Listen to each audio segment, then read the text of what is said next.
Fitnatul Wahabiyah. Ini kitab yang ditakuti oleh mereka, yang dikarang oleh Al-Alim Al-Alamah Syekh Ahmad bin Zaini bin Ahmad Dahlan Al-Makki, Mufti Mekah, pengarang kitab ini. Inilah yang menjadi guru ulamanya yang di Indonesia.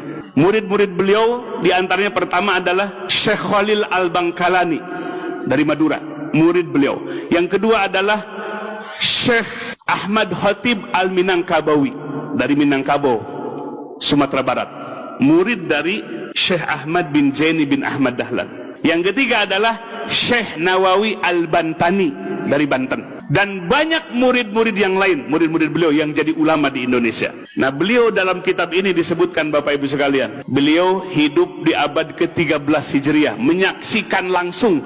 Beliau mufti Mekah bermadhab Syafi'i. Beliau menjelaskan dalam kitab ini dari sisi tarikh dan sejarahnya beserta ajaran dari Wahabinya. Dari sisi kesejarahannya, Bapak Ibu sekalian, bahwa Muhammad bin Abdul Wahab ini sudah diprediksi oleh ayahnya sebagai mufti, oleh saudaranya dan kibarul ulama pembesar, bahwa orang ini akan menyebarkan kesesatan yang besar. Sehingga terbukti Muhammad bin Abdul Wahab ini mengkafirkan orang-orang muslim.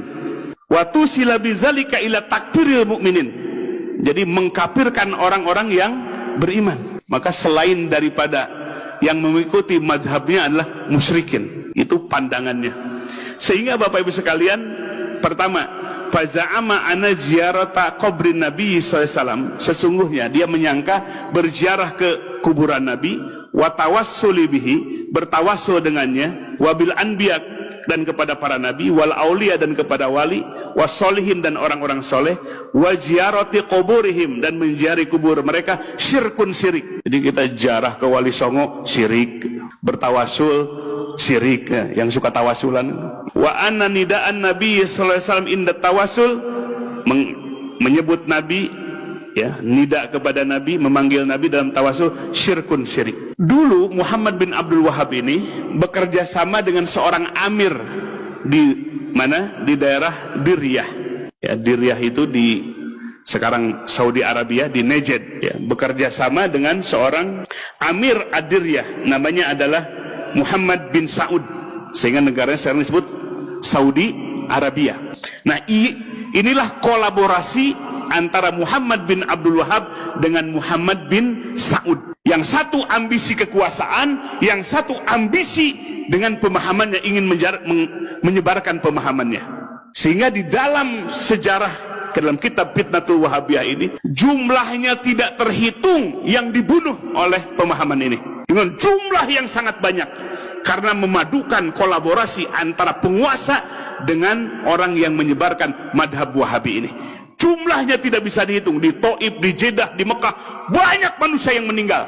Bahkan terakhir, Bapak Ibu sekalian, ketika merebut Hijaz Mekah dan Madinah, mereka menggunakan senjata Inggris untuk membunuh kaum muslimin. Dalam kitab ini, dan banyak kitab-kitab yang lainnya. Maka disebutkan dalam kitab ini, musibah terbesar yang menimpa umat Islam sepanjang sejarah umat Islam adalah fitnahnya Wahabi ini. Maka sekarang, Bapak Ibu sekalian, mereka ganti kulit, nggak mau disebut Wahabi, maunya disebut Salafi. Padahal paham yang mereka pelajari dan kitab-kitab inilah yang mereka pelajari semua. Jadi Bapak Ibu sekalian, ini sungguh memprihatinkan. Kenapa? Karena mereka menggunakan pemahaman seperti ini. Pemahaman yang merusak, yang membelah-belah kekuatan umat Islam, yang memecah belah kaum muslimin. Kaum muslimin disebut orang musyrik, bahkan lebih syirik dibandingkan dengan Abu Jahal dan Abu Lahab. Sungguh kejam, Bapak Ibu sekalian, paham ini. Bagaimana kalau anak-anak kita mesantren di tempat itu, melahirkan orang-orang yang kasar, yang radikal seperti itu. Maka oleh sebab itu, kita jangan kecolongan. Kita bukan memecah belah umat, tapi mereka yang memecah belah umat dengan kitab-kitab yang dihadirkan dan pergerakan dakwah mereka, terutama di Indonesia setelah Presiden Soeharto lengser. Mereka berleluasa, biaya dana yang besar dari Saudi Arabia, dari Kuwait, dari Qatar, masuk ke Indonesia untuk menggerakkan, menyebarkan pemahaman ini. Maka oleh sebab itu, Bapak Ibu sekalian, kita sebagai warga ahli sunnah wal jamaah, warga Nahdiyin, punya kepedulian besar untuk melindungi umat melindungi umat dari pemahaman yang radikal seperti ini. Takfirul mukminin, mengkafirkan orang-orang yang beriman.